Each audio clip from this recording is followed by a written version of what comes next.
Donc, le sujet aujourd'hui, c'est le je suis, promulgation de la réalité finie, partie 2.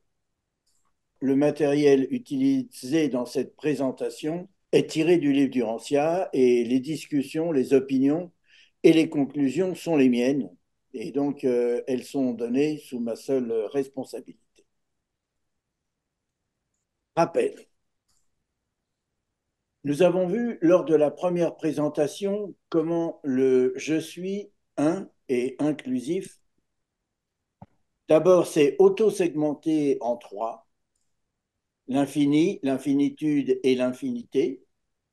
Puis ensuite, en s'associant, on produit cette relation préexistentielle en lui-même. Puis, par association double, se sont éternisés dans les sept absolus de l'infinité existentielle. Et donc, ces relations duelles s'éternisant pour les univers sous l'aspect des sept absolus rendent éternelles les bases fondamentales de toute la réalité d'univers. Rappelons brièvement leur nature et leur fonction.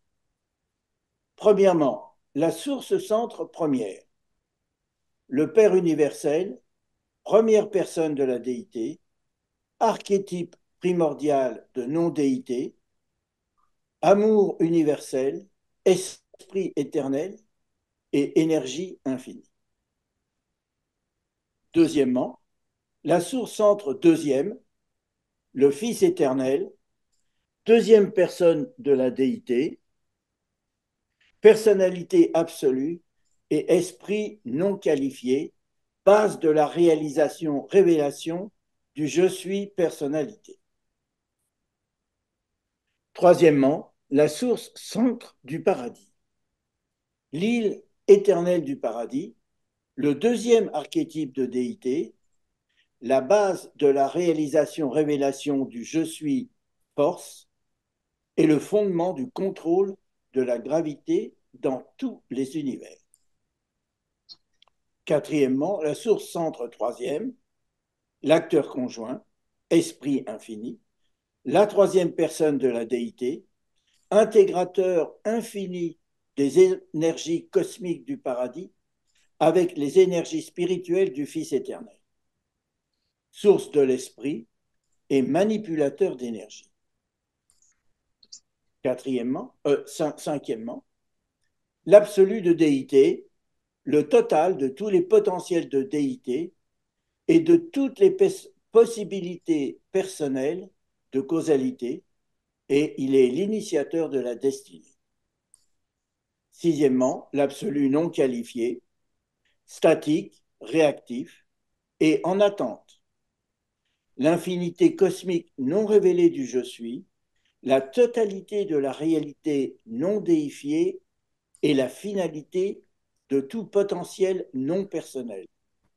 En fait, c'est le réservoir de toute la puissance cosmique. Septièmement, l'absolu universel. Celui-là est l'unificateur du déifié et du non déifié. Il est intégrateur corrélateur de l'absolu et du relatif, et il compense la tension existant entre l'existant et l'inachevé.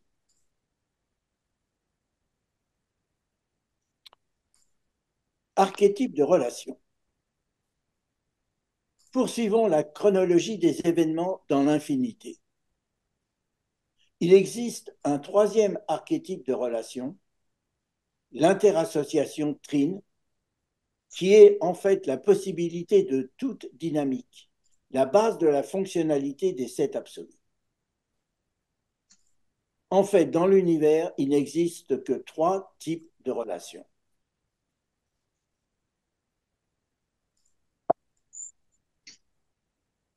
On a parfois affirmé que l'unité engendre la dualité, que la dualité engendre la trinité et que la trinité est l'ancêtre éternel de toute chose.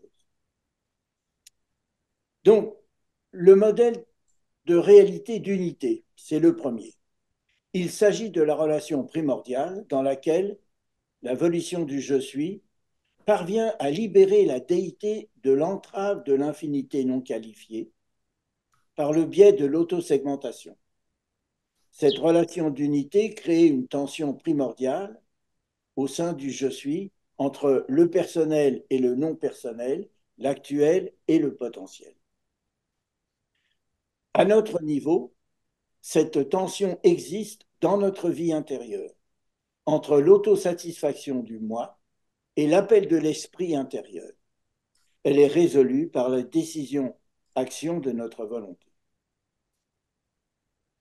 Deuxième modèle de relation, c'est la relation de dualité. C'est l'association duelle des autosegmentations du je suis avec lui-même. Elle éternise, qualifie, conditionne et rend existentiels les sept absolus de l'infinité. Chaque absolu est la base d'une révélation unique du je suis, personnel et non personnel, déifié et non déifié, actuel et potentiel. Mais ensemble, ils constituent la matrice des réalités universelles. À notre niveau, cette double association est l'archétype de la croissance de notre divinité et établit le principe de relation personnelle, fondée sur l'amour, la miséricorde et le ministère. C'est en fait nos relations personnelles. Le troisième mode de relation, c'est la relation de triunité. Et c'est celle-là que nous allons voir. Les qualités spécifiques de chaque absolu fournissent la base avec et sur laquelle la volonté du Père universel peut éterniser la réalité par des associations trines d'interassociation, d'intégration et d'unification. Ce sont des associations fonctionnelles produisant l'éternisation de toute la réalité. À notre niveau, cette interassociation trine est l'archétype des relations familiales, sociales et universelles. Elle est fonctionnelle, régie par la justice, fondée sur le pouvoir et établit la souveraineté. Association trine. Pour aborder les triunités et les triodités, il est nécessaire de se référer à la nature et aux attributs des sept absolus de l'infinité, qui sont, encore une fois, la base de toutes les diversifications du je suis, la matrice des réalités potentielles et actuelles, de l'énergie, du mental et de l'esprit, en conformité avec le plan du Père universel. Les sept absolus de l'infinité associent leur nature et leurs attributs spécifiques dans une relation fonctionnelle, trine d'interassociation, d'intégration et d'unification qui établit le comportement et les archétypes, anime le mouvement et les tensions et rend possible toute réalité potentielle et réelle que nous reconnaissons comme universelle. Ainsi, chaque triunité et triodité a pour fonction de produire la diversification d'un aspect de la réalité, actuelle ou potentielle, déifié ou non déifié, aboutissant à quelque chose d'autre que la somme des attributs de ses membres constitutifs. Leurs interassociations sont inévitables, car elles répondent encore une fois au projet universel du Père. Toutes les triunités incluent la présence du Père universel en tant que membre primordial, car il est l'origine, possède la volition et détermine l'intention. Sa présence lui permet d'exercer un contrôle immédiat et personnel sur les fonctions maîtresses de l'infini.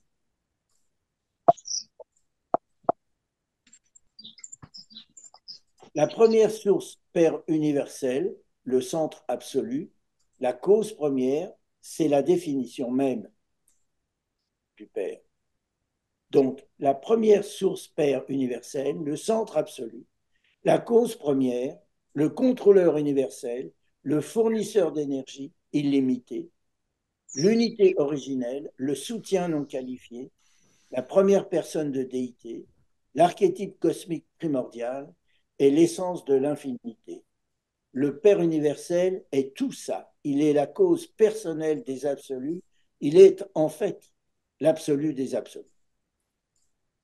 Il convient de noter toutefois que l'esprit infini, agissant en sa capacité actuelle ou potentielle, est toujours membre de toutes les triunités et triodités. Ouais. Sa fonction et ses attributs sont de coordonner les réalités physiques et spirituelles par l'intégration, produisant l'unification et la finalisation de toute réalité. Sans lui, aucune réalité ne peut être finalisée. À notre niveau, une triunité peut être comparée à un bureau d'études où un propriétaire, un architecte et un constructeur sont associés pour construire une maison. Le propriétaire apporte son projet et son capital, l'architecte ses Hmm. connaissances et son expertise, et le Je pense constructeur que ses ressources matérielles et son personnel. La maison n'est pas la somme des compétences de chacun, mais le résultat, une réalité visible et tangible. Si un seul membre de cette association se retire, la maison n'existe pas. Donc la personnalité cherche toujours à s'associer à d'autres personnalités, que ce soit au niveau absolu ou à d'autres niveaux. Contrairement à la Trinité, une triunité est une association de personnes. Une triunité n'est pas un organisme, elle est une fonction, et en tant que telle n'est pas une entité.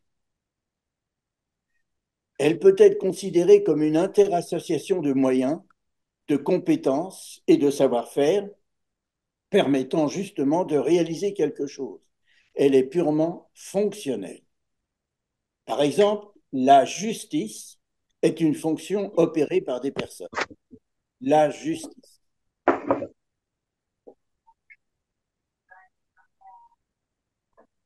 Donc, nous allons maintenant regarder de plus près chacune de ces 7 triunités.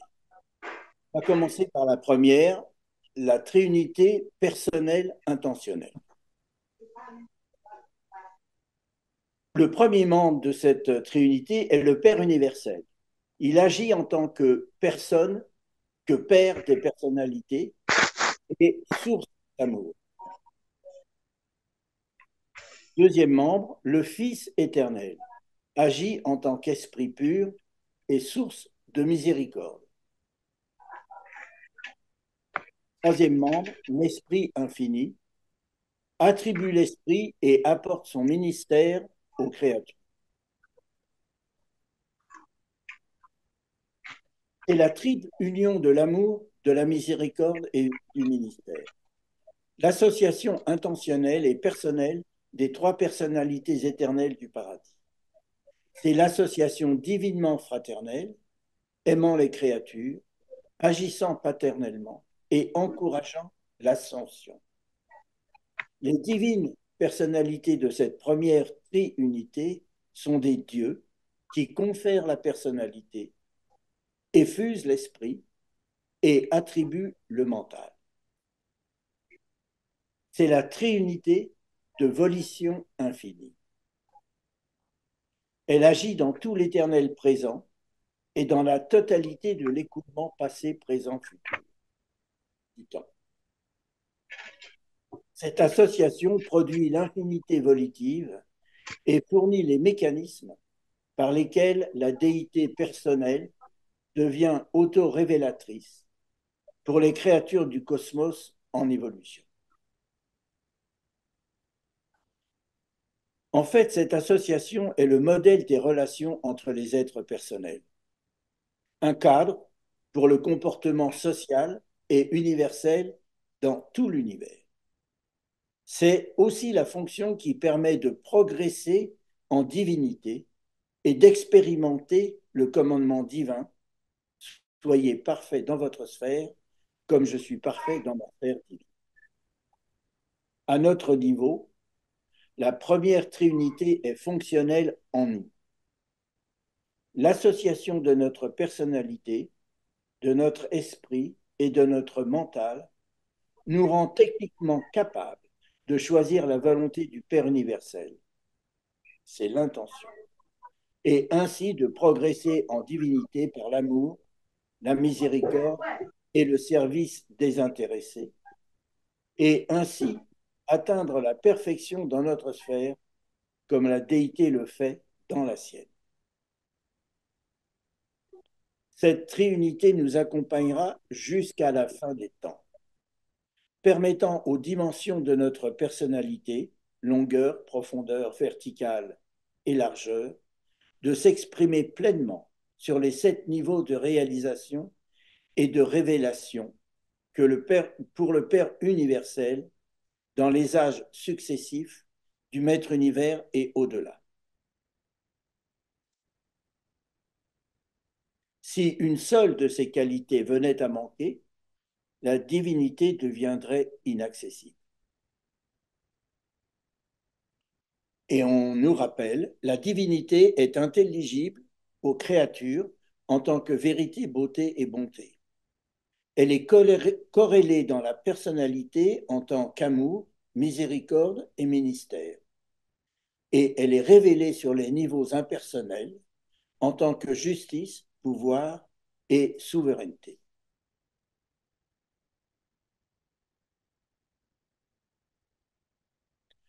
La deuxième trinité, la trinité de pouvoir archétype. Le premier membre de cette trinité est le Père-Fils, cette association, est le créateur animateur du paradis. Deuxième membre, l'île du paradis, fournit les archétypes de forme et de configuration d'énergie.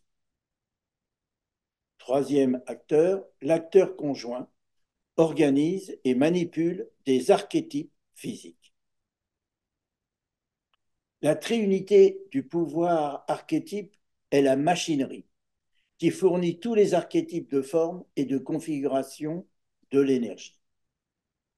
Qu'il s'agisse d'un minuscule ultimaton, d'une étoile flamboyante, d'une nébuleuse tourbillonnante, ou même de l'univers central ou des super-univers, depuis les plus petites organisations matérielles jusqu'aux plus grandes, l'archétype physique, la configuration cosmique, est toujours dérivé de la fonction de cette triunité. L'énergie est organisée par les agents cosmiques de la source centre troisième.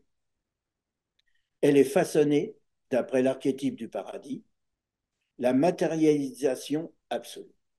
Mais à l'arrière-plan de cette manipulation incessante se trouve la présence du Père-Fils, dont l'union a d'abord animé l'archétype du paradis en faisant apparaître Avona simultanément avec la naissance de l'Esprit infini, l'acteur conjoint. La deuxième triunité, c'est le laboratoire, où sont fournis tous les modèles et les archétypes de forme et de configuration de puissance spatiale. Ces archétypes sont manipulés par les agents de la source centre troisième pour amener les univers à la stabilité physique. À notre niveau, nous utilisons cette trinité au quotidien lorsque nous manipulons des énergies, qu'elles soient du pétrole pour notre voiture, de l'électricité pour nous éclairer, ainsi que toutes les machines que nous créons ont besoin d'énergie pour fonctionner. Nous-mêmes, sur Urantia, nous sommes soumis aux forces de gravité universelles, linéaires ou paradisiaques. Les archétypes de ces énergies sont fournis par cette triunité fonctionnelle. Et on nous dit, l'attraction inéluctable de la gravité saisit effectivement tous les mondes, de tous les univers, de tout l'espace. La gravité est l'emprise toute puissance de la présence physique du paradis. La gravité est la corde omnipotente à laquelle sont accrochées les étoiles scintillantes, les soleils flamboyants et les sphères tourbillonnantes qui constituent la parure physique universelle du Dieu éternel, qui est tout, qui remplit toute chose et en qui toute chose subsiste. Mon Dieu, que c'est beau. La troisième trinité, l'évolution de l'esprit. Le premier membre est le Père universel. Lui, il agit dans cette trinité en tant que volition infinie. Le deuxième membre est le Fils esprit, c'est une association, active les valeurs spirituelles à l'intérieur de l'absolu de déité. Troisième membre, l'absolu de déité. C'est l'ensemble du potentiel de la déité, le réservoir des réalités spirituelles, tout ce qui est du potentiel pour pouvoir effectivement amener cette divinité. C'est la totalité de la manifestation spirituelle à son commencement et à sa fin dans cette triunité. Depuis la puissance d'esprit jusqu'à l'esprit du paradis, tout esprit trouve l'expression de la réalité dans cette association trine de la pure essence d'esprit du Père, des valeurs d'esprit actives du Fils-Esprit et des potentiels d'esprit illimités de l'absolu de déité. Les valeurs existentielles de l'esprit ont leur genèse primordiale, leur manifestation complète et leur destinée finale dans cette triunité. Le Père existe avant l'Esprit, le Fils-Esprit agit comme esprit créateur actif, et l'absolu de déité existe comme esprit englobant tout, même ce qui est au-delà de l'esprit. Cette triunité définit le champ d'existence et d'action du pouvoir spirituel. Le Père universel est l'initiateur de la dynamique. Dans l'association Fils-Esprit, le Fils est le modèle des valeurs spirituelles et l'Esprit les active en tant que mental opérationnel. Le résultat de cette fonction est de rendre possible la dynamique de la divinité, du potentiel vers l'actuel. À notre niveau, notre ajusteur de pensée est l'initiateur directif.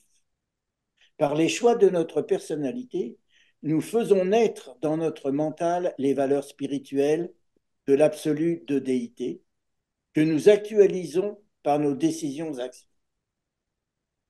Nous sommes donc appelés à devenir des esprits et à actualiser, selon nos propres capacités, les valeurs spirituelles potentielles contenues dans l'absolu de déité, depuis notre naissance en tant qu'esprit du premier stade, dans l'univers local, jusqu'aux frontières du maître univers et au-delà.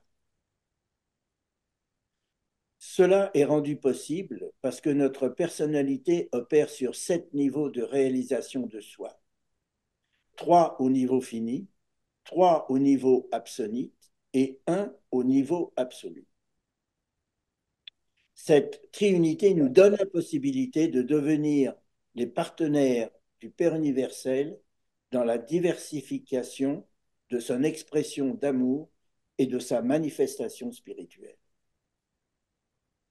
Quand elle est conférée à des créatures matérielles évolutionnaires, la personnalité fait que l'esprit s'efforce de maîtriser l'énergie matière par l'intermédiaire du mental.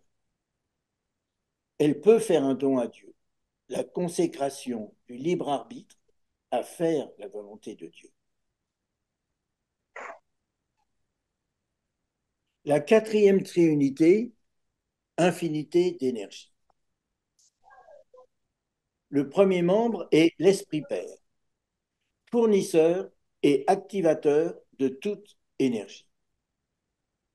Deuxième membre, l'île du paradis, source d'énergie et du non déifié actuel.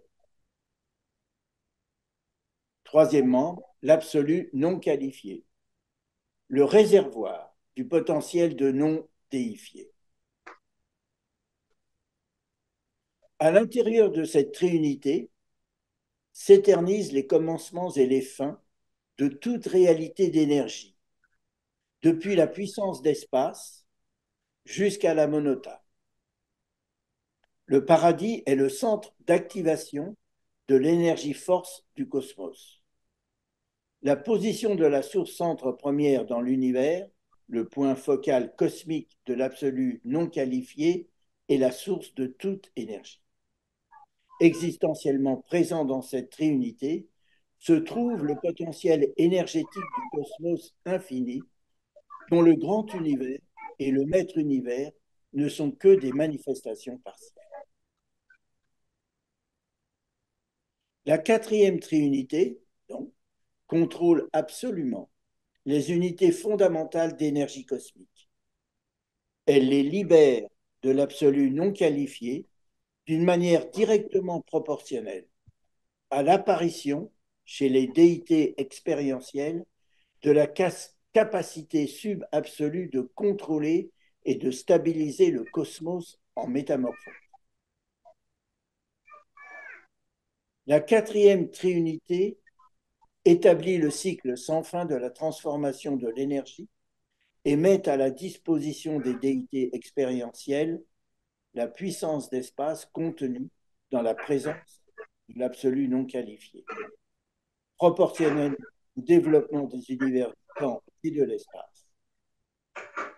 La puissance d'espace provenant du Père universel est donc absolue et ne peut être augmentée ni en fait, ni en valeur. Je reprends. La puissance d'espace provenant du Père universel est donc absolue et ne peut être augmentée ni en fait, ni en valeur, ni en quantité, ce qui signifie que rien ne se crée, rien ne se perd, mais tout se transforme proportionnellement à l'expansion-contraction de l'univers. À notre niveau, les possibilités de manipulation de l'énergie sont essentielles à notre vie. Nous transformons l'énergie qui se trouve potentiellement dans l'eau, la matière et l'air en utilisant notre mental, dotation de l'esprit infini, pour inventer des méthodes de production efficaces. La lumière, la chaleur, l'électricité, le magnétisme, la chimie, l'énergie et la matière sont, quant à leur origine, leur nature et leur destinée, une seule et même chose, au même titre que d'autres réalités matérielles non encore découvertes sur Urantia. La cinquième triunité, l'infinité réactive. Le premier membre est donc le Père universel, source de tout ce qui est réalité non déifiée. Le deuxième membre est l'absolu universel, active et actualise la réalité du non déifié de l'absolu non qualifié. Troisième membre est l'absolu non qualifié, le réservoir de la réalité du non déifié. Ce groupement rend éternel la réalisation fonctionnelle de l'infinité de tout ce qu'il est possible de rendre actuel dans les domaines de la réalité n'appartenant pas à la déité. Cette triunité manifeste une capacité illimitée de réaction aux présences et aux actes volitifs, causatifs, tensoriels et archétypaux des autres triunités. Dans cette triunité, le Père universel est la source de ce qui est non déifié. L'absolu non qualifié est le réservoir du potentiel du non déifié, statique et en attente d'une sollicitation pour réagir. L'absolu universel active le potentiel de non déifié et compense la tension entre l'existentiel et l'inachevé. Cette triunité est l'assurance que toute la non déifiée potentielle contenue dans l'absolu non qualifié peut être et sera actualisée dans le temps et l'éternité en réponse aux actes volitifs des créateurs et des créatures.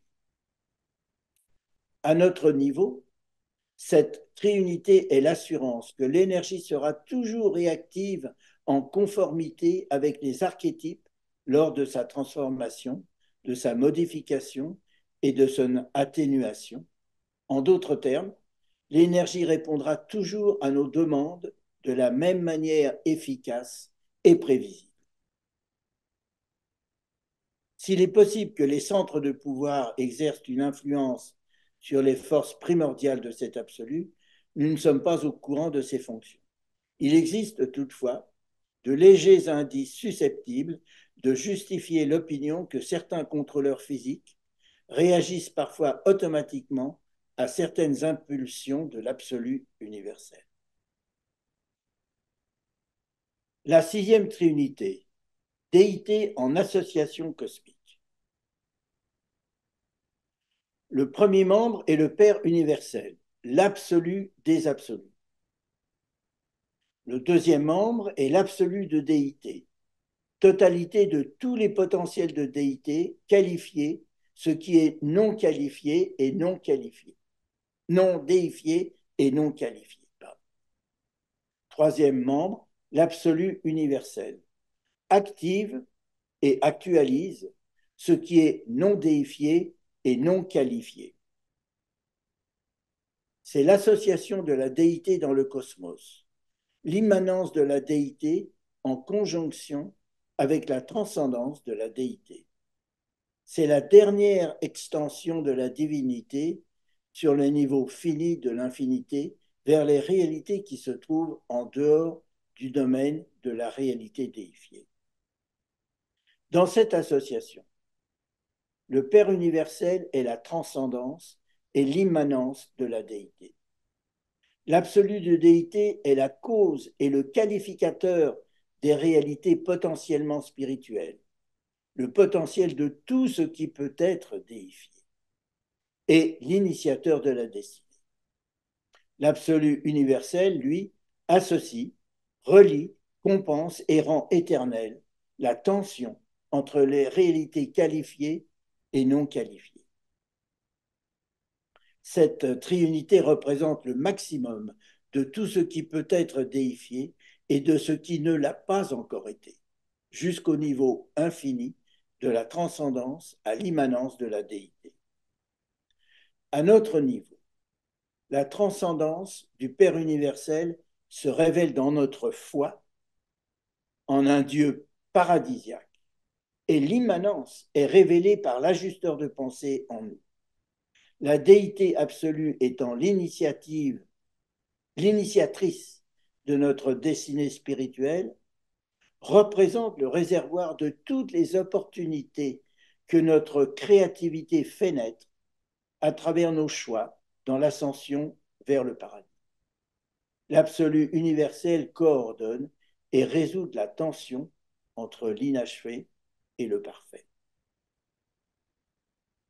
Il est à peu près impossible à la logique humaine et à la raison finie d'harmoniser le concept de l'immanence divine, un Dieu intérieur faisant partie de chaque individu, avec l'idée de la transcendance de Dieu, la domination divine de l'univers des univers. Ces deux concepts essentiels de la déité doivent être unifiés par la préhension, par la foi, du concept de la transcendance d'un Dieu personnel et par la réalisation de la présence intérieure d'un fragment de Dieu. C'est ainsi que l'on peut justifier une adoration intelligente et valider l'espoir d'une survie personnelle. La septième trinité, l'unité infinie, c'est la dernière. Le premier membre est le Père universel Je suis, source centre première et Père universel, source de l'actuel et du potentiel, et en tant que tel, il est le Je suis un. Deuxième membre, l'acteur conjoint, coordonne, intègre et unifie toute la réalité actuelle dans tous les âges d'univers. Troisième membre, l'absolu universel, coordonne, intègre et unifie toute réalité potentielle dans tous les âges de l'univers. C'est l'unité de l'infini qui se manifeste fonctionnellement dans le temps et l'éternité, l'unification coordonnée des actuels et des potentiels. L'absolu universel compense parfaitement les différenciations inhérentes aux divers aspects de toute réalité incomplète, depuis les potentialités illimitées de réalité de déité active, volitive et causative, jusqu'aux possibilités sans bornes de réalité de non-déité, statique et réactive, dans les domaines incompréhensibles de l'absolu non qualifié. Quand ils agissent dans cette trinité, l'acteur conjoint et l'absolu universel sont également sensibles aux présences de déité et de non-déité, ainsi d'ailleurs que la source centre première, qui dans cette relation est pratiquement impossible à distinguer conceptuellement du je suis. Au niveau de l'infini, le je suis est un. Sur le plan existentiel, ces diversifications déifiées et non déifiées sont parfaitement unifiées sur le plan potentiel par la déité universelle et sur le plan actuel par l'acteur conjoint. Au niveau subabsolu, cette unification est en cours d'actualisation dans le temps et dans l'espace par la déité septuple. Cette trinité montre que sans le mental, dans sa forme potentielle ou actuelle, l'unification au niveau subabsolu ne peut avoir lieu. Il serait utile, dans le cadre de l'étude de l'ego, de se rappeler que, premièrement, les systèmes physiques sont subordonnés, deuxièmement, les systèmes intellectuels sont coordonnés, troisièmement, la personnalité est superordonnée, et quatrièmement, la force spirituelle intérieure est potentiellement directive. Il existe encore une autre forme d'association trine, c'est les triodités. Donc, il existe d'autres relations trinitaires qui n'impliquent plus la présence du Père universel et elles sont au nombre de 16. Les révélateurs en présentent 2 directement liés à la suprématie et qui fonctionnent dans notre espace-temps, le deuxième âge d'univers. Nous avons d'abord la triodité d'actualité. Le premier membre est le Fils éternel, réalité spirituelle absolue et personnalité absolue. Deuxième membre, l'île du paradis, l'absolu de la réalité cosmique, l'archétype absolu. Troisième membre, l'acteur conjoint, l'absolu de la réalité d'esprit, le coordonnateur de la réalité absolue d'esprit et de la réalité cosmique. Cette association aboutit à la coordination de la somme totale de la réalité actualisée, l'esprit, l'énergie et le mental. Elle n'est pas qualifiée en actualité. La triodité de potentialité. Le premier membre est la déité absolue. Nous avons vu le réservoir de toutes les possibilités de la réalité spirituelle personnelle. Deuxième membre, l'absolu non qualifié, le réservoir de toutes les possibilités de la réalité cosmique. Troisième membre, l'absolu universel, le compensateur des différences entre la réalité incomplète de l'absolu de déité et l'absolu non qualifié. Cette association interagit avec les réservoirs infinis de toutes les réalités énergétiques, latentes, cosmiques, mentales et spirituelles. Elle est infinie en potentialité. Les triodités sont impliquées dans l'apparition cosmique des déités expérientielles, suprêmes, ultimes et absolues. Elles sont fonctionnelles dans la synthèse pouvoir-personnalité de l'être suprême dans le second âge de l'univers. Donc, faisons un petit résumé des triunités. L'ordre dans lequel les 7 triunités nous sont présentées est significatif, et suit en fait la chronologie de la genèse de la réalité et des sept absolus de l'infinité. Ces triunités présentent une symétrie dans leur association entre le déifié et le déifié, le potentiel et l'actuel. Elles reflètent ce qui existe dans les sept absolus de l'infinité. La triunité 1 et 2, la triunité personnelle intentionnelle et la triunité du modèle de pouvoir configurent les réalités personnelles et non personnelles actuelles, relations personnelles et modèles d'énergie. Les trinités 3 et 4, la trinité esprit-évolution et la trinité de l'énergie infinie, établissent une dynamique de progrès pour faire passer les réalités de l'esprit et de l'énergie du potentiel vers l'actuel. Les trinités 5 et 6, la trinité de l'infini réactif et la trinité de la déité cosmique associée, configurent le potentiel des associations de réalités personnelles et non personnelles. Ce sont les réservoirs de déité et de non-déité. Et enfin, la dernière trinité, la trinité de l'unité infinie, réalise l'unité universelle des triunités du potentiel à l'actuel. Il convient également de noter que les sept triunités présentées ici configurent des réalités opérant dans le deuxième âge d'univers, c'est-à-dire dans l'espace-temps du grand univers. En fait, Melchisédek révèle qu'il y a 15 associations de triunités qui incluent le Père universel, mais seulement 7 nous sont révélées.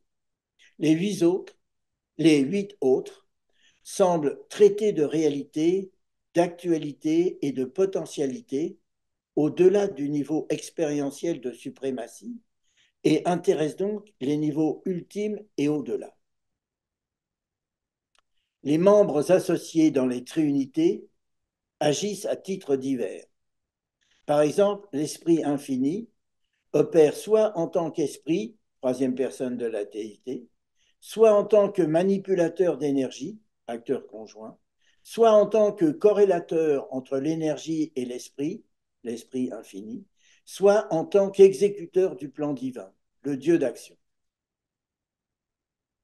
Toutes les triunités remplissent des fonctions par le biais d'interassociations entre les sept absolus de l'infinité et doivent être considérées comme opérationnelles. Elles constituent la matrice universelle. Si seulement l'une d'entre elles manque, l'univers est inexistant.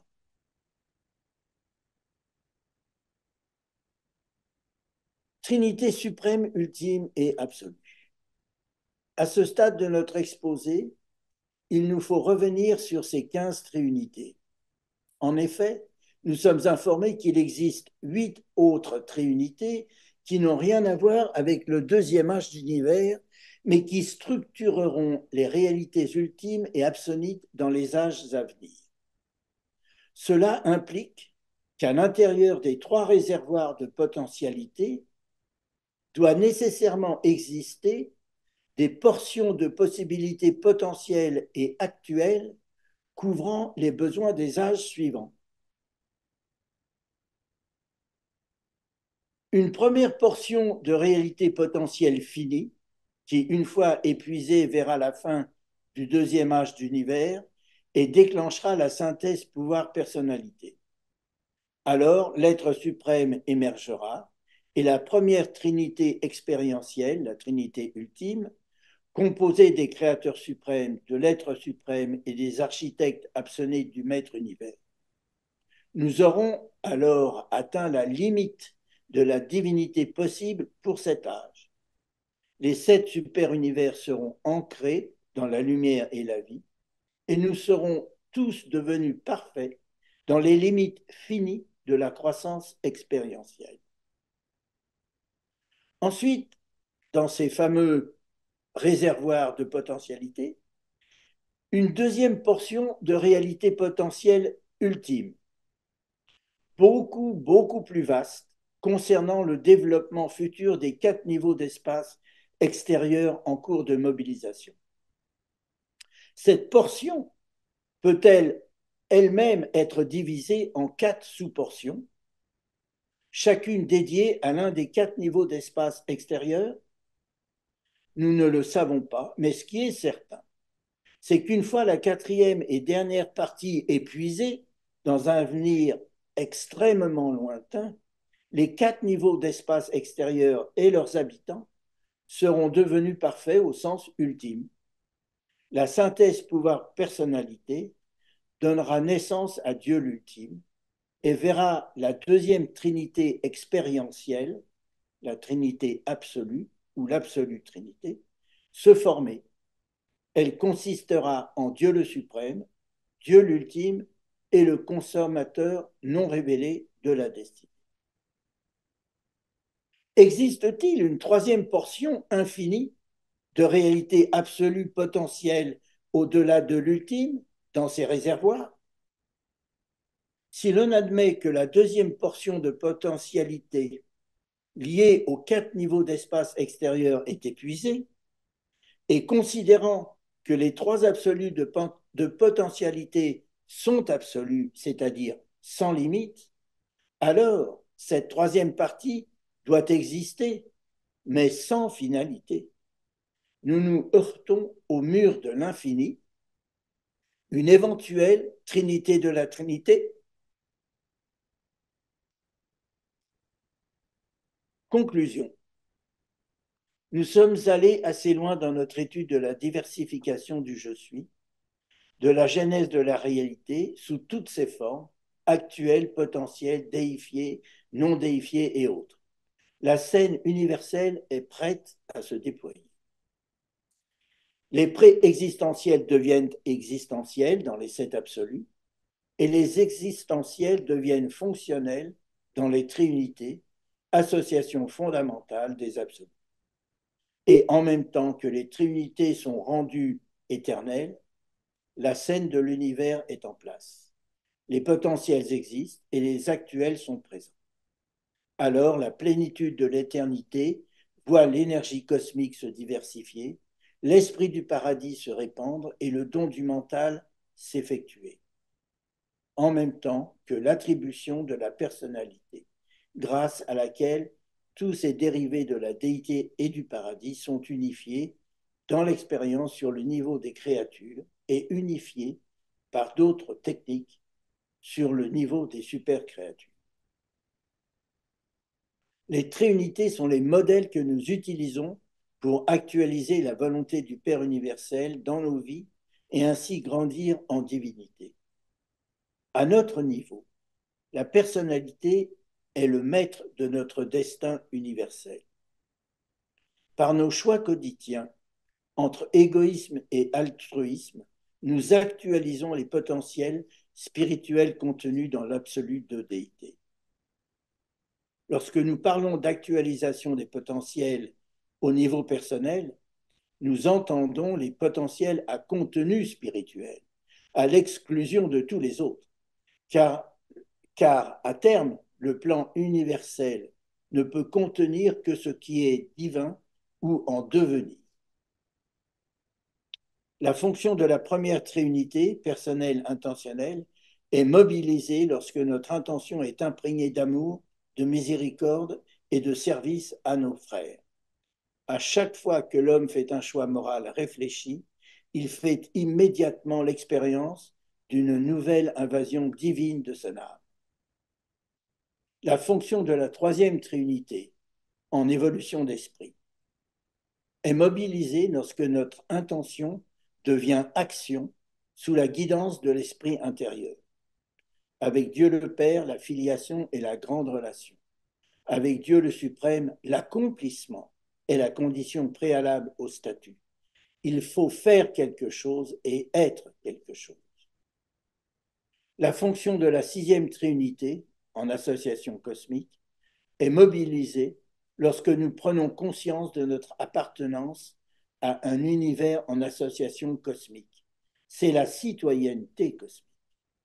En acceptant joyeusement la citoyenneté cosmique, en reconnaissant honnêtement vos obligations progressives envers l'être suprême, en ayant conscience de l'interdépendance entre l'homme évolutionnaire et la déité évoluante. C'est la naissance de la moralité cosmique et l'éveil de la réalisation du devoir universel. Quant à la fonction de la septième trinité, unité infinité, est mobilisée chaque fois que notre esprit coordonne le potentiel avec l'actuel. Le mental matériel est le cadre dans lequel les personnalités humaines vivent, sont conscientes d'elles-mêmes, prennent des décisions, choisissent ou abandonnent Dieu, se rendent éternelles ou se détruisent elles-mêmes. La croissance créative est sans fin, mais toujours satisfaisante. Elle est sans fin en étendue, mais toujours ponctuée par les moments satisfaisants pour la personnalité, où le but provisoire est atteint, et qui servent si efficacement de prélude à la mobilisation pour de nouvelles aventures de croissance cosmique, d'exploration de l'univers et d'aboutissement à la déité.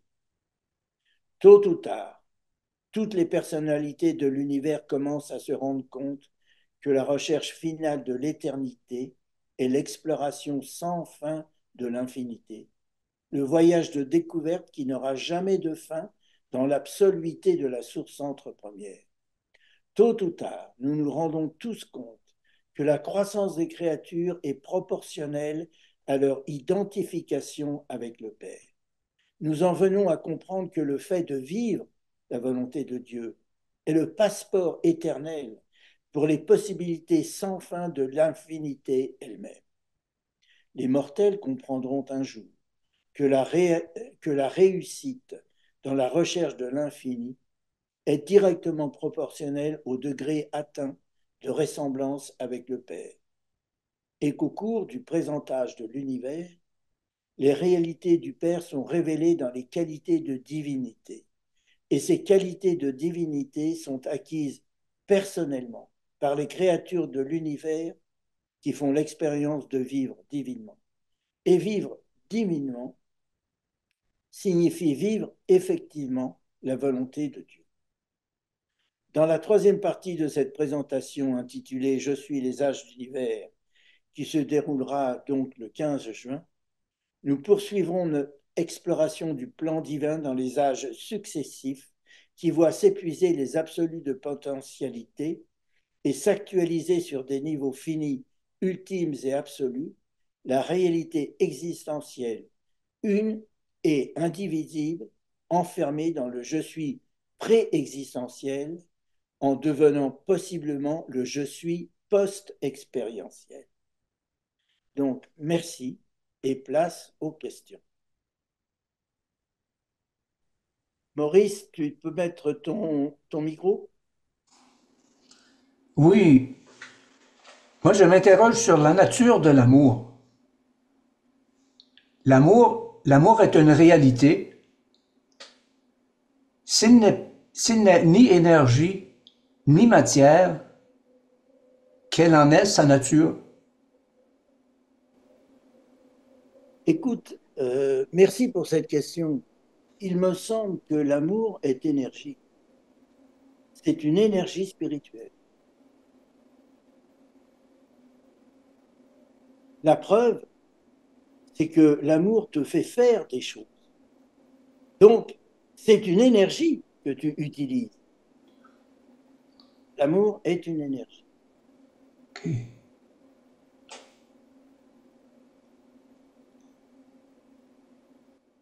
Bon, ben, je me sens énergisé aujourd'hui. Je suis plein d'amour. Oui, il y a une définition dans le livre ancien qui dit que l'amour, c'est le désir de faire du bien aux autres. C'est une autre manière euh, d'exprimer ce qu'est l'amour. Mais il est vrai que l'amour est une énergie. Elle te fait faire des choses. Oui, Gilles? Oui, ou une autre preuve que c'est une énergie, c'est que l'amour a une gravitation.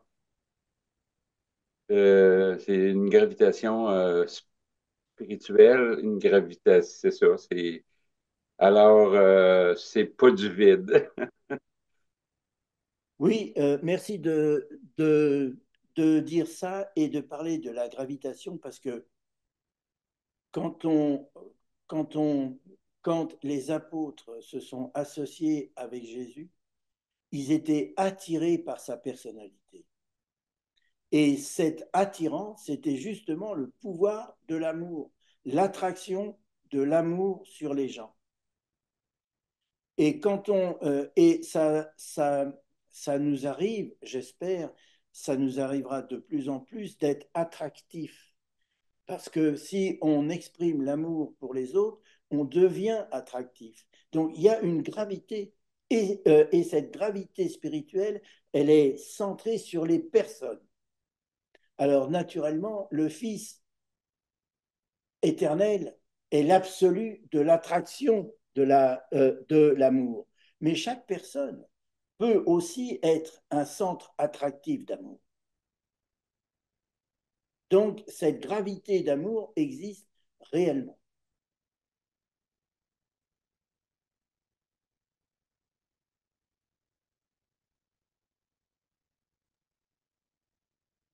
Avez-vous d'autres questions? Alors, je sais que c'est une présentation qui est peut-être un peu ardue parce qu'il y a une terminologie qui est assez particulière dont il faut bien avoir conceptualisé les significations.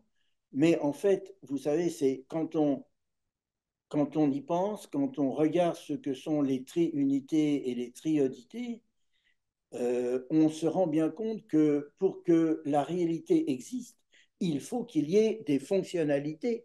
Et ces fonctionnalités, ce sont les triunités et les triodités.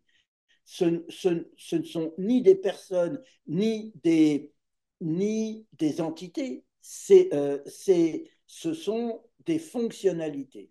Alors certes, elles sont constituées par des personnalités et par des absolus, mais en fait, ce ne sont que des fonctionnalités. Et l'exemple que je donnais d'avoir donc un, quelqu'un qui veut construire une maison, qui fait appel à un architecte, lequel fait appel à un constructeur, tout ça, c'est une fonction. Et bien, c'est ce que sont les triunités et les triodités. Oui, Colette? Euh, Premièrement, Georges, je veux te remercier de nous avoir préparé un si beau document d'étude parce que c'est vraiment à réécouter là, ta présentation que nous pourrons mieux nous familiariser avec ce que tu as avancé, avec tout ce que tu exposes, là. Mais c'est un document de travail, un document d'étude exceptionnel. Je vois que quand on est avec les triunités, avec le je suis et les triunités, on est vraiment dans le cœur de la cinquième révélation d'époque. Hein? Moi, étudier la cinquième révélation d'époque, pour moi, je vois ça comme une étude de niveau universitaire. Pour moi, là, tu sais, c'est beaucoup d'études, là. Il faut être étudiant, puis il faut aimer étudier pour découvrir comment Dieu fonctionne. Et les Trinités, cette présentation-là nous amène à vraiment mieux voir comment Dieu fonctionne, comment est-ce que tout ça est organisé.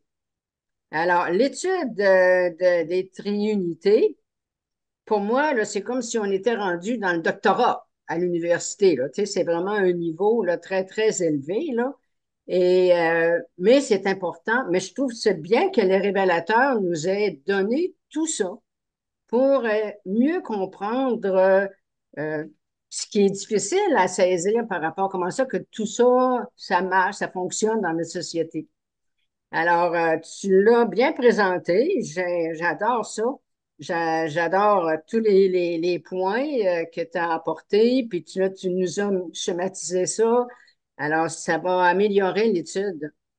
Et comme dernière question, à la fin, tu disais que il faut venir à participer au suprême, et puis ça, ben, c'est de faire la volonté de Dieu.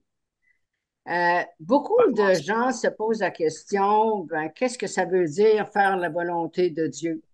Est-ce que tu as une définition de ça là, qui peut être euh, euh, facile à saisir là, pour tout le monde? Là? Qu'est-ce que c'est de faire la volonté de Dieu selon toi? Là? La définition de la divinité, telle qu'elle est donnée dans l'introduction, c'est effectivement l'amour, la miséricorde et le service. Et pour moi, faire la volonté du Père, c'est effectivement avoir de l'amour pour son prochain, c'est-à-dire le désir de lui faire du bien d'une manière et pas n'importe comment. Ensuite, de montrer de la miséricorde dans toutes nos relations avec autrui et enfin d'être animé par un esprit de service. Et ça, c'est pour moi, c'est ma compréhension de ce que je dois faire si je veux faire la volonté du Père. Mais naturellement, c'est fonction de chacun, de chaque capacité, de la personnalité. C'est aussi fonction du niveau intellectuel. Donc, il y a tellement de variables personnelles que c'est impossible de donner une définition concrète. Mais la définition de la divinité nous donne à chacun une route et un objectif. Selon moi, Georges, la volonté du Père, est-ce qu'on pourrait relier ça au fruit de l'esprit? Si on veut pratiquer les fruits de l'esprit, les fruits de l'esprit, c'est la nature du Père, ça, les fruits de l'esprit. L'amour, la bonté, la joie, tous les fruits de l'esprit qui nous sont présentés dans le livre du Rancia, là, on a différentes listes, là. Est-ce qu'on pourrait considérer que si on essaie de pratiquer nos fruits de l'esprit, qui sont les valeurs divines, est-ce que ça serait un peu ce que Dieu veut qu'on fasse, nous parfaire en produisant les fruits de l'esprit de plus en plus? Alors, pour moi, les fruits de l'esprit, ce sont les conséquences de l'attitude et de faire la volonté du Père. Du reste, on nous dit bien que les fruits de l'esprit sont la substance du suprême. Donc, quand dans ta vie, tu fais la volonté du Père, il en résulte les fruits de l'esprit. Tu es heureux, tu as la paix, tu es, tu as en toi, tu ressens en toi tous les fruits de l'esprit. Mais les fruits de l'esprit, pour moi, sont une conséquence de tes actions. Tu vois, Ah, enfin, jamais vu ça comme ça. Ouais, j'ai jamais vu ça comme ça. OK. Hélène, Euh, Oui. Alors, pour commencer, j'aimerais bien te remercier pour cette étude approfondie là, de la réalité divine. Bon, je prétends pas tout comprendre, mais ça me pousse beaucoup à étudier d'une façon plus soutenue cet aspect de la révélation du livre du Rancia. Et surtout, je vais te dire que ça suscite chez moi beaucoup de confiance en Dieu, parce que je sens en prenant, en réalisant la façon dont c'est organisé, comment on est aimé et soutenu. Alors, mais par contre, j'ai aussi une question par rapport à ta présentation. Tout à fait au début, tu fais un résumé de la première rencontre et tu dis que l'esprit est la source, l'esprit infini est la source de l'esprit. Je comprends que l'esprit infini active l'esprit, mais je comprends pas qu'elle soit la source. Est-ce que tu peux élaborer à ce propos?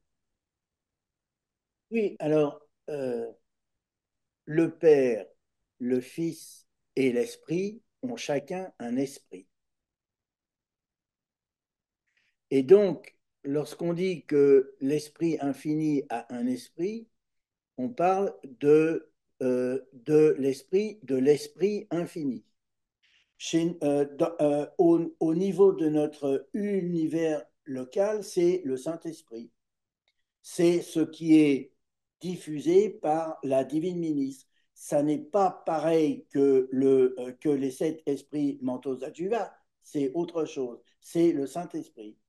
Et l'esprit infini, il est la source du mental absolu. Le Père, c'est l'absolu de tous les absolus. Le Fils, c'est la personnalité absolue. Et l'Esprit, c'est le mental absolu. Donc, ces 3 personnes de la Trinité sont des absolus. Ce sont des absolus actuels. Et en parallèle, il y a les absolus potentiels, l'absolu de déité, l'absolu universel et l'absolu non qualifié. Mais le Père lui-même, il chapeaute tout ça. Oui, Claude? Oui, Georges, ben, d'abord, je voudrais te remercier pour cette conférence extrêmement intéressante et merci de nous présenter tous ces concepts qui sont complexes dans le livre de Rancia. Alors, je voulais te remercier pour ça. Et je pense que pour bien saisir tout ça, il faudrait retourner écouter ta conférence qui va être sur le site de la Fondation. Alors, Yves, fais juste ouvrir ton micro et pouvoir poser tes questions à ce moment-là. Merci. Merci, merci. Ouais, bravo pour cette présentation d'un sujet qui est complexe et je me suis toujours interrogé sur les 8 triunités qui ne sont pas exposées dans le livre. Et je voulais te poser une question, Georges. Est-ce que dans les associations fonctionnelles des triunités, il faut considérer, par exemple, l'esprit infini, il est parfois mentionné comme esprit infini, acteur conjoint, intégrateur universel ou dispensateur du mental. Est-ce que les associations des trinités peuvent se différencier avec cette notion différente. Acteur conjoint et intégrateur universel, c'est pas la même chose fonctionnellement. Donc, si on cherche à trouver les 8 triunités manquantes, est-ce qu'il faut faire cette distinction? Écoute, si on parle des 7 triunités qui fonctionnent au niveau fini, on a vu que la nature même de l'esprit infini, il a plusieurs casquettes. Il est à la fois l'absolu du mental, donc c'est la source du mental pour tous les univers. Il est aussi, il a la capacité de manipuler l'énergie, donc dans ce sens-là, il est le manipulateur de l'énergie. Il a une troisième casquette.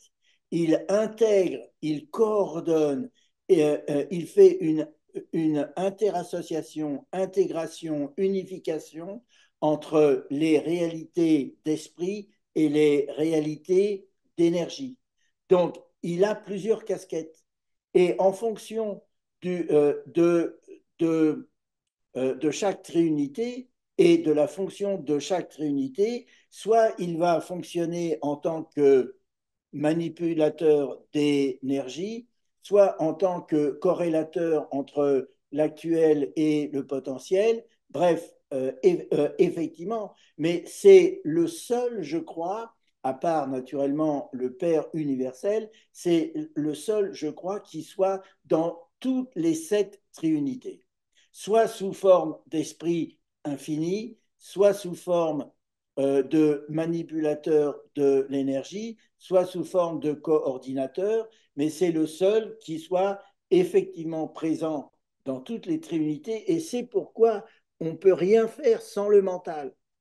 C'est obligatoire parce que c'est l'interface entre les réalités d'énergie et les réalités d'esprit. Et si tu n'as pas cette interface, il ne peut rien exister. La cinquième et la sixième, il n'y a pas l'esprit infini ni l'acteur conjoint. La cinquième Et ouais, trinité, c'est Père universel, absolu universel et absolu non qualifié. Et la 6, c'est Père universel, absolu déité et absolu universel. Donc voilà, tu vois, il y en a, dans deux, il n'y est pas. Mais en fait, ma question, c'était par rapport aux 8 qui manquent. Est-ce que il faut considérer, comme on dit, par exemple, le Père universel, c'est la source centre première. C'est sous forme de non-déité. Donc en fait, les triunités, comme elles sont fonctionnelles, je pense qu'on peut considérer euh, ces terminologies comme utilisables pour les différencier dans leurs associations. C'était ça ma supposition et elle reste entière en fait, parce que on les connaît pas les 8, mais ça serait un exercice intéressant d'échanger sur des hypothèses des 8 qui manquent. Mais bon, c'est un autre, c'est un sujet ultérieur, ça. non, mais c'est une bonne question parce que j'ai fait cet exercice. C'est-à-dire que les triunités, c'est une, c'est, c'est une fonction, du reste, faut, enfin, je ne veux pas en parler trop ici, mais il ne peut exister que 15 combinaisons de 3 avec un qui est toujours présent. Donc, ça fait 15 triunités. Il y en a 7 qui sont utilisées sur le niveau fini. Il y en a donc 8 autres, on nous explique, qui sont utilisées pour des niveaux ultimes et euh, ultimes, mais sur les 8, il y a un dernier niveau qui est le niveau hors du maître univers. Et moi, je soupçonne que sur les 8, il y en a encore 7 sur le niveau ultime et il y en a un huitième ou une huitième qui doit être utilisée dans sur le niveau absolu, qui est un niveau qui, qui vient percuter le je suis, et c'est pourquoi le, le je suis qui est pré-existentiel a la possibilité de devenir le je suis post-expérientiel. C'est quelque chose d'assez d'assez troublant sur lesquels il faut réfléchir. Quoi. Mais effectivement, tu peux, avec la combinaison, il y a une formule pour ça, tu peux trouver la combinaison des 8 autres. Ok, merci Georges. Papy Yeyes iPhone. Non, c'est juste c'est une observation. Notre ami Feu Jean Royer les avait déterminés, les 8. Il n'a jamais voulu nous le dire. Il dit cherchez-les. Il en avait même élaboré un peu leur fonction, entre guillemets. Mais je ne sais pas si, en ayant discuté avec lui, toi, tu as réussi à avoir plus de renseignements. J'imagine que tu as découvert toi-même, t'as fait l'exercice toi-même, comme tu disais. Mais tu n'as pas, t'as pas eu de feedback de sa part, par exemple. Non, non, c'est c'est un exercice que j'ai fait quand j'ai préparé l'année dernière cette trilogie de présentations. Je me suis posé la question de même qu'a fait Yves, mais alors qu'en est-il de ces 8 autres trinités? Et il y a aussi d'autres triodités, hein, pareil. Ouais, tu réalité, ouais.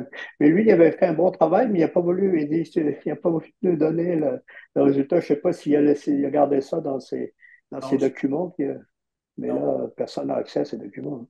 Il est un peu tard maintenant. Bon, ben, écoute, on verra plus tard. En tout cas, félicitations pour ta présentation. C'est vraiment très, très clair, vraiment compréhensible et ça nous met l'eau à la bouche pour les réalités qui vont venir plus tard. Et ça nous aide à comprendre celles qu'on vit en ce moment et celles qui ont été existentiellement mises en place. Donc, on connaît pas tous Totalement, les tenants et les aboutissants, c'est tellement vaste et tellement fort que... En tout cas, écoute, merci encore et à la prochaine. Merci.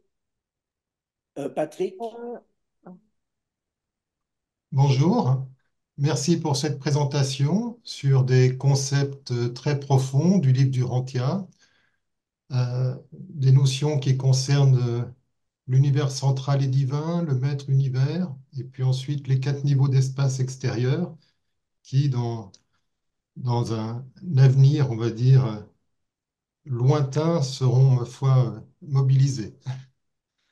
Euh, Juste une remarque simple. Euh, je voudrais en fait remarquer l'application de la loi des nombres dans l'univers des univers. Le un, bien sûr, l'unité, l'unique, Dieu. Le 3, les relations trines ou la Trinité, première Trinité, bien sûr. Et puis le nombre 7, le septuple, qui a articulé toute votre présentation dans les relations entre absolus. Voilà. Et euh, je voudrais également peut-être essayer d'approfondir la notion du je suis qui est essentielle. Euh, on dit aussi je suis ce que je suis. C'est une déclaration, je dirais, très profonde des mystiques lorsqu'ils intègrent en eux parfaitement l'idée de Dieu. Et ça peut nous amener aussi à réfléchir sur le plan individuel, et en suivant la voie montrée par Michael Denet-Badon. Voilà. Merci pour cette présentation. Écoute, merci d'évoquer le nombre 7 sur lequel je vais donner quelques explications dans la dernière partie de ma trilogie. Mais le chiffre 7, en fait, c'est le chiffre, c'est le chiffre de la plénitude. C'est-à-dire que c'est ce nombre-là, c'est donc la combinaison du Père, du Fils et de l'Esprit qui donne le maximum de combinaisons qui est le nombre 7. Et ce nombre 7 totalise absolument tout ce qui est possible de réaliser à la fois sur le plan spirituel, mais aussi sur le plan matériel avec les 7 niveaux, les 7 âges d'univers, le nombre 7 quand on regarde comment ont été externalisés comment dire, les architectes du maître univers. Bref, ce fameux nombre 7, c'est la colonne vertébrale de tous les univers. Il y a quelqu'un qui voulait... Oui, Isabelle, oui. donc, en fait, je voulais dire que l'enseignement du Rantia était extrêmement complet et extrêmement compliqué pour le cerveau qu'on a actuellement sur Terre. Et que il y a un enseignement parallèle qui, de mon point de vue, est indispensable pour vraiment comprendre l'enseignement durantien, c'est l'enseignement qui a été donné par les maîtres ascensionnés, notamment à maître Ballard et son épouse Edna, Géraldine Innocence, et donc on appelle l'enseignement des étudiants pour l'ascension. Et par exemple, c'est donc ce genre de livre, et où en fait, si vous voulez, tout ce qu'on nous apprend dans Urantia va être expliqué de façon beaucoup plus intuitive, avec des travaux pratiques, justement pour atteindre ce niveau-là. Donc, je voulais juste me permettre de le mentionner parce que, par exemple, là, vous parliez du chiffre 7. Donc, déjà, en fait, à commencer, les 7 qualités divines sont les 7 flammes primordiales qui entourent le soleil central qu'on appelle les Elohim et qui sont la force divine, la sagesse divine, l'harmonie avec idée l'amour divin et l'harmonie divine, la pureté christique, la santé divine et l'abondance divine, la paix et la tranquillité divine et la transmutation et la purification divine. Ce sont ces fameux sept Elohim qui sont euh, ultra primordiaux, en fait, qui entourent le soleil central, dirigé par des chouans, des archanges, des maîtres ascensionnés. Et donc, nous devons, nous, en tant qu'êtres humains, lorsque nous sommes incarnés, nous devons comprendre tout cela et nourrir chaque qualité, cultiver chaque qualité de ces rayons. Et en cela, donc, par rapport à tout cet enseignement, il y a une trentaine de livres, voire plus de 40, c'est pas à pas. Et je pense que par rapport à Urantia, c'est un parallèle primordial. Moi, je sais que ça fait quelques années que je suis donc cet enseignement. Et lorsque j'ai découvert Urantia, j'ai trouvé formidable, absolument, euh, disons que c'est beaucoup plus complet. Par exemple, la création de la Terre, de la planète, l'introduction des races, les couleurs, etc., etc. Et au fur et à mesure que j'avance. Et donc, en revanche, de mon point de vue, c'est tellement, tellement, tellement complexe qu'il est primordial de prendre connaissance de cet enseignement qui synthétise euh, et surtout qui donne des travaux, qui nous permet de pratiquer les travaux pratiques et de comprendre réellement ce qu'est euh, comment dire, euh, la présence je suis, la présence I am, euh, c'est ça. Et nous devons, notre ego doit se réunifier avec la présence I am pour que notre corps devienne un canal afin que justement notre présence individuelle puisse agir à travers nous. Et c'est en cela qu'on peut parler de volonté divine, faire la volonté divine de mon point de vue. Voilà. Juste parce que sinon, ça va durer des heures. C'était juste pour reprendre un petit peu des points que vous avez repris.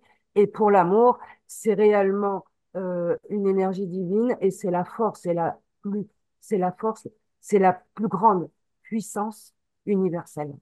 Voilà. Car l'amour est tout. L'amour, c'est la création et dans tout ce que nous faisons et dans tout ce qui est sur Terre, c'est l'amour, c'est le un et euh, c'est ce qui permet justement d'effacer, d'annuler l'obscur. Voilà.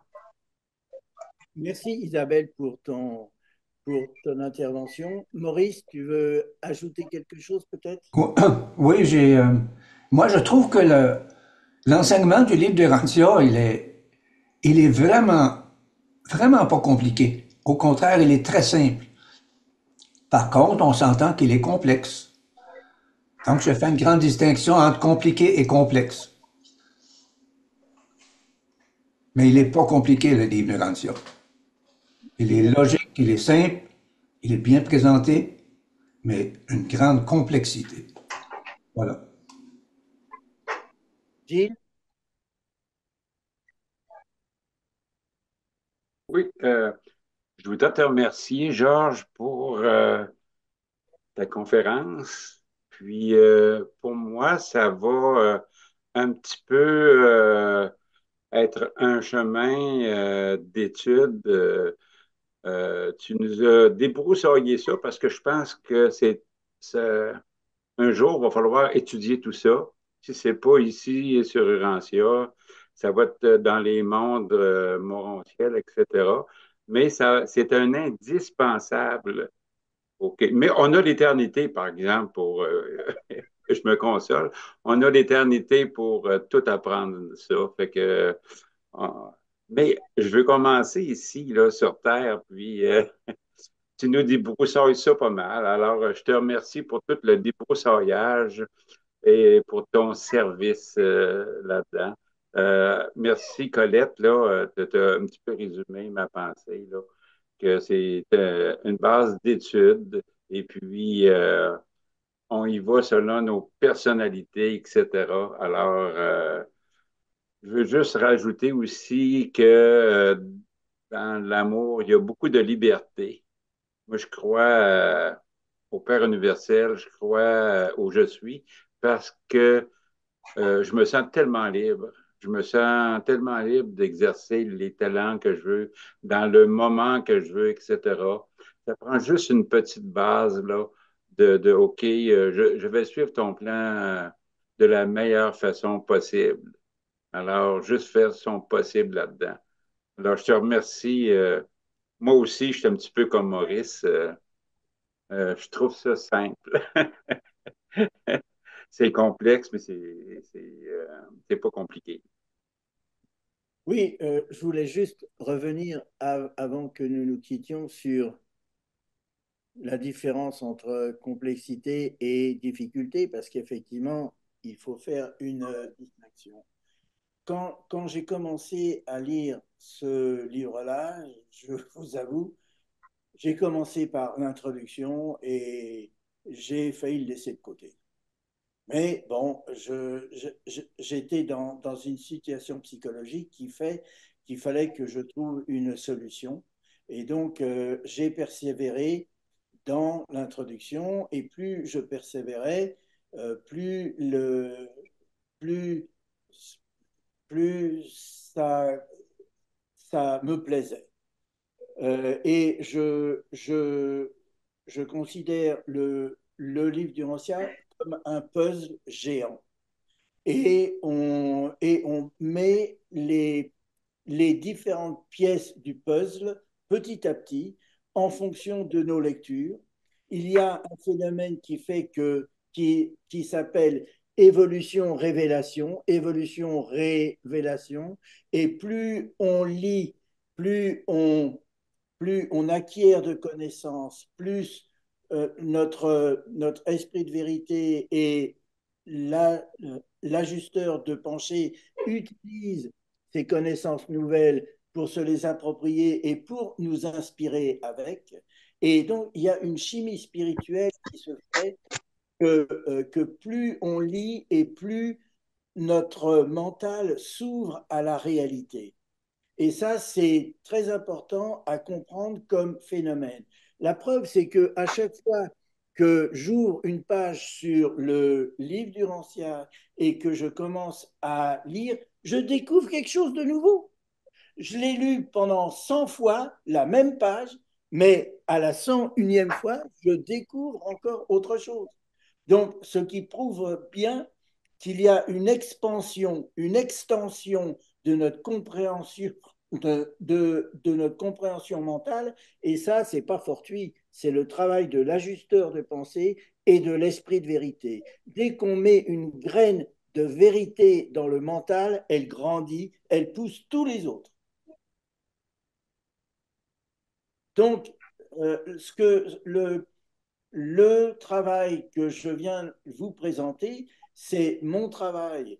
Ce qui est bien pour vous, c'est que vous puissiez retourner dans le livre du Rancière et avec ce qui a été dit, vous pouvez relire le fascicule 104 et 115 et 105, tout y est dedans. Et là, peut-être que ça vous donnera une autre profondeur. Mais il ne faut pas seulement se contenter de ce que j'ai présenté. Il faut vous-même travailler, lire et vous pencher vraiment sur le texte parce que c'est dans la révélation que vous pourrez trouver tout ce qui vous convient à vous.